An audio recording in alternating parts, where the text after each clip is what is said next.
Today is Friday, September 13th. What issues and heated moments to know about from last night's Democratic debate? And the next step has now been taken in the impeachment process. Plus, a rare type of comet, a video game to get you to exercise, and a new Google feature that kind of looks like Instagram. Welcome to The Newsworthy. All the day's news in less than 10 minutes. Fast, fair, fun, and on the go.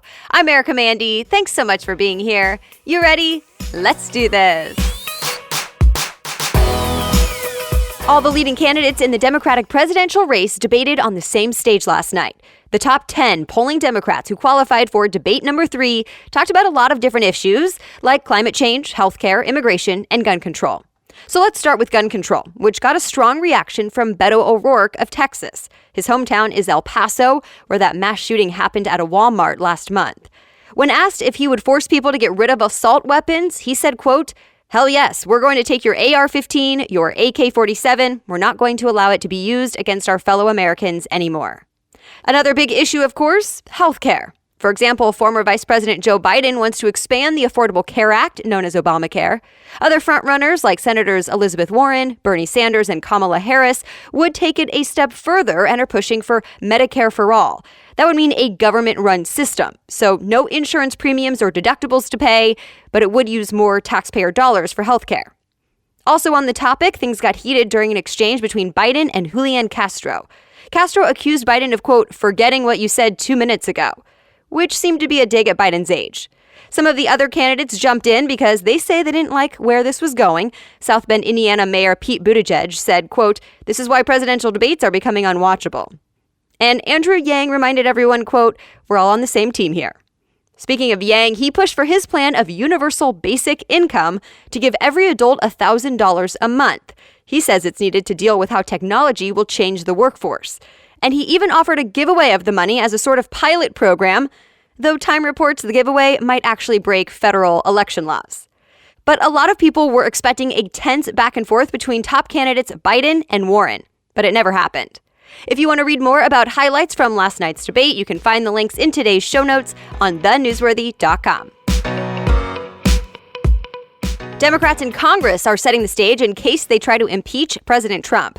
The House Judiciary Committee okayed a list of rules they have to follow as they investigate whether or not the president should be removed from office.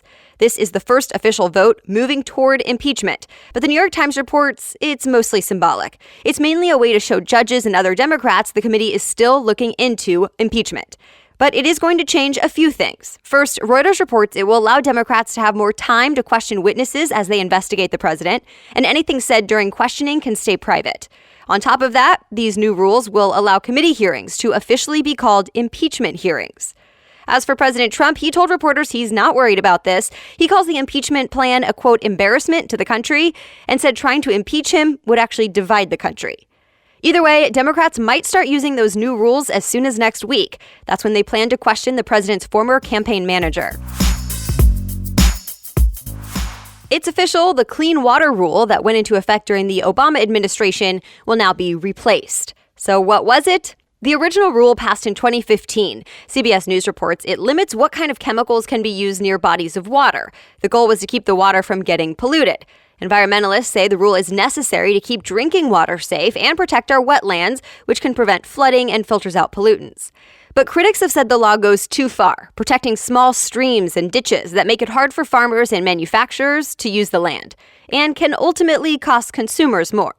The Trump administration agrees with the latter, so the Environmental Protection Agency, or EPA, is writing a new rule. The goal is to provide farmers and developers with more certainty, but it will also protect fewer bodies of water. CBS News reports the new rule is expected to finalize by this winter, though it will likely be challenged in court. Forecasters are keeping an eye on a potential tropical cyclone, and the Weather Channel reports it could impact the Bahamas and Florida, including areas that were just hit by Hurricane Dorian. As of early this morning, the new storm is expected to turn into at least a tropical depression or maybe a tropical storm by this weekend. Right now, the path of the storm is unclear. It could track farther east over parts of the Bahamas and Florida's coast, or it could head west toward the Gulf of Mexico. Either way, heavy rain and high winds are expected over the next few days in the Bahamas and Florida. People near the northern Gulf Coast, Florida, and the Carolinas should all keep an eye on the forecast.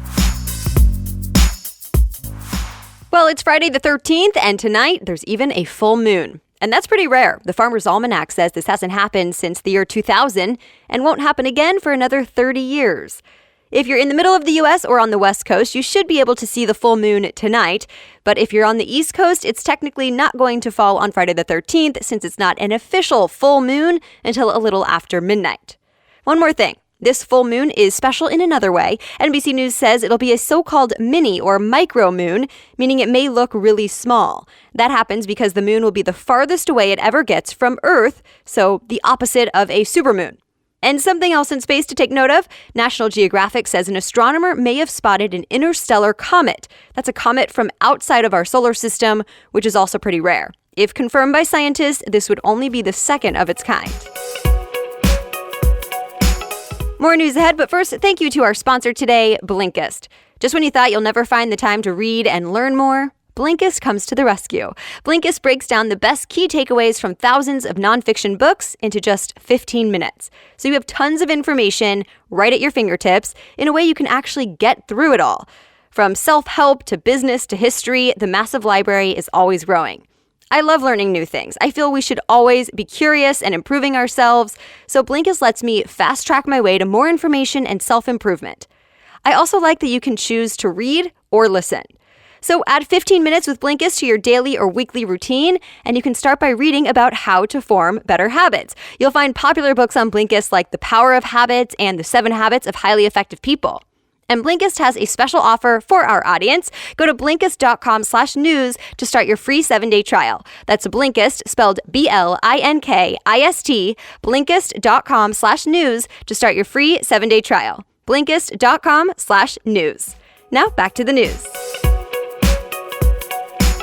Nintendo is turning exercise into a new video game. You'll have to actually move your body to get through the game. It's called Ring Fit Adventure. TechCrunch says you'll have to jog in place to get your character to move forward and do different movements and exercises like lunges or squats to defeat your enemies. The game basically comes with 2 controllers, one that you strap onto your leg and the other that you hold onto with your hands.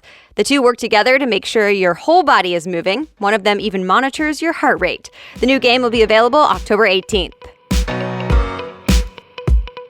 Google wants you to take a trip down memory lane with a new photos feature simply called Memories. Engadget says old photos from each day will pop up in small circles at the top of your photo gallery, kind of like Instagram and Snapchat stories. And if you don't want to see specific memories, you can hide certain time periods or people or even turn the feature off altogether.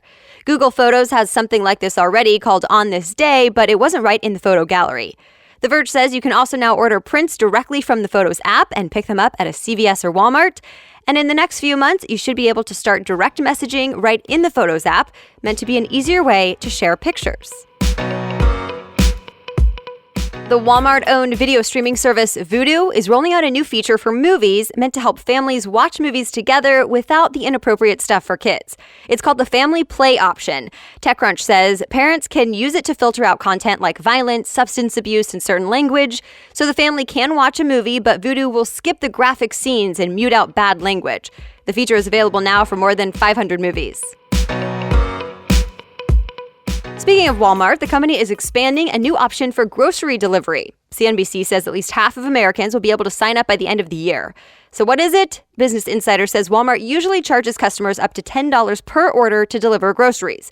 But the new option charges one flat fee of $13 a month or $98 a year for unlimited deliveries. USA Today says the move helps Walmart compete with its rivals like Amazon and Target, since they both offer something similar. All right, let's end this Friday with a good news story about an Oregon woman converting old school buses into nice livable spaces for homeless families. They even have a kitchen and bathroom in them. She told People magazine she's now launched the nonprofit Vehicles for Change. She feels the retired school buses are better than building tiny houses for the homeless because there's less to build from the ground up, and families are mobile so they can drive their home to a new location if they find a new job. And that's it for today. Thank you for listening. And thanks to some of those new reviews I see coming in, calling the newsworthy the best newscast and great, quick, and accurate. I so appreciate you taking the time to help spread the word and say those kind things. In fact, be sure to listen in next week for a chance to win some prizes as a way for me to say thank you for listening and sharing the show. As always, you can read more about any of the stories we talked about in this episode. Just check out your podcast app or thenewsworthy.com/show notes. We'll be back with more news on Monday. Have a great weekend.